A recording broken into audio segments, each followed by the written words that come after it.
Le franc de la Communauté financière africaine, FCFA, est une monnaie qui suscite d'intenses débats en Afrique en raison de son histoire et de ses mécanismes de fonctionnement, perçus par beaucoup comme un héritage du colonialisme. Origine et pays utilisateurs. Origine du FCFA. Le franc CFA a été créé le 26 décembre 1945 par la France, dans la foulée des accords de Bretton Woods, afin de stabiliser les monnaies de ces colonies africaines après la Seconde Guerre mondiale. Signification initiale. L'acronyme CFA signifiait alors Colonie française d'Afrique. Après les indépendances, la monnaie a été maintenue et l'acronyme a été renommé FCFA, Afrique de l'Ouest, franc de la Communauté financière africaine. FCFA, Afrique centrale, franc de la coopération financière en Afrique centrale. Le franc CFA était initialement rattaché au franc français FRF avec une parité fixe, puis à l'euro EUR depuis 1999 à un taux fixe. 1 euro égale 655,957 FCFA. La France garantit la convertibilité illimitée de cette monnaie. Pays utilisateurs. 14 pays africains utilisent actuellement le FCFA, répartis en deux zones monétaires distinctes. 1. L'Union économique et monétaire ouest-africaine, UEMOA, franc CFA de XOF, Bénin, Burkina Faso, Côte d'Ivoire, Guinée-Bissau, seuls pays non francophones d'origine, Mali, réintégré, Niger, Sénégal, Togo. 2. La Communauté économique et monétaire de l'Afrique centrale, CEMAC, franc CFA de XAF. Cameroun, République centrafricaine, République du Congo, Gabon, Guinée équatoriale, pays hispanophone, Tchad. Avantages pour la France. Pour le pays émetteur, la France, le maintien du système FCFA confère plusieurs avantages stratégiques et économiques. Intérêts financiers, réserve de change. Les pays de la zone CFA doivent déposer une partie significative, historiquement 50% à 65%, de leurs réserves de change auprès du Trésor français. Cela procure à la France des liquidités importantes qu'elle peut gérer et placer, bénéficiant des intérêts générés. Stabilité commerciale. Le lien fixe du FCFA avec l'euro, et donc indirectement avec la France, sécurise les échanges commerciaux entre la France et les pays de la zone. Il élimine le risque de change et facilite l'accès des entreprises françaises au marché africain. Influence politique et économique. La garantie de convertibilité donne à la France un rôle prépondérant dans la politique monétaire de ces pays. Elle dispose de sièges dans les organes de gouvernance des banques centrales, BCEAO et BEAC, maintenant ainsi une influence politique et économique considérable dans son ancienne zone d'influence. Garantie sans coût réel. Bien que la France garantisse la convertibilité, cette garantie est rarement sollicitée, car les balances de paiement des pays de la zone sont généralement excédentaires, rendant le coût réel de cette garantie pour la France très faible, voire nul.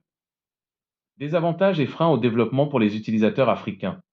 Le FCFA est souvent cité comme un frein au développement des pays africains, en raison de plusieurs mécanismes qui limitent leur souveraineté et leur capacité à s'adapter aux chocs économiques. 1. Perte de souveraineté monétaire et économique. Les pays utilisateurs n'ont pas le contrôle total de leur politique monétaire, qui est largement dictée par la fixité de la parité et les mécanismes de garantie. Incapacité à dévaluer. Le taux de change fixe empêche les pays de dévaluer leur monnaie pour rendre leurs exportations plus compétitives ou pour protéger leur marché local. Si une économie locale subit un choc, baisse des prix de ses matières premières, elle ne peut pas utiliser l'outil monétaire pour s'adapter, contrairement à d'autres pays à monnaie flottante. Politique monétaire restrictive. Les décisions sur les taux d'intérêt et l'émission de monnaie sont prises par les banques centrales régionales sous l'influence des critères de la zone franc, souvent plus alignés sur les besoins de stabilité des économies européennes que sur les besoins de croissance et d'investissement des pays africains. 2. Le taux de change fixe, parité rigide. Le rattachement à l'euro, monnaie forte, maintient le FCFA à une valeur relativement élevée par rapport aux monnaies des pays voisins non membres de la zone. Pénalisation des exportations. Un FCFA fort rend les produits exportés, souvent des matières premières, plus chers sur les marchés internationaux, réduisant leur compétitivité face aux produits des pays dont la monnaie est plus faible. Subvention des importations. Un FCFA fort rend les importations moins chères. Cela favorise la consommation de produits étrangers au détriment de la production locale, concurrence des produits européens ou asiatiques, ce qui décourage l'industrialisation et le développement des industries nationales. 3. Exigence de dépôt de réserves de change. L'obligation de déposer une partie de leurs réserves auprès du Trésor français est un point de friction majeur. Manque de liquidité. Ces fonds sont théoriquement disponibles mais ne sont pas sous le contrôle direct des pays africains. Ces réserves pourraient autrement être utilisées pour financer des investissements cruciaux, infrastructures, éducation, santé, ou pour répondre à des crises locales, perception de rente coloniale. Ce mécanisme est souvent dénoncé comme un transfert de richesse de l'Afrique vers la France, symbole d'une dépendance économique persistante.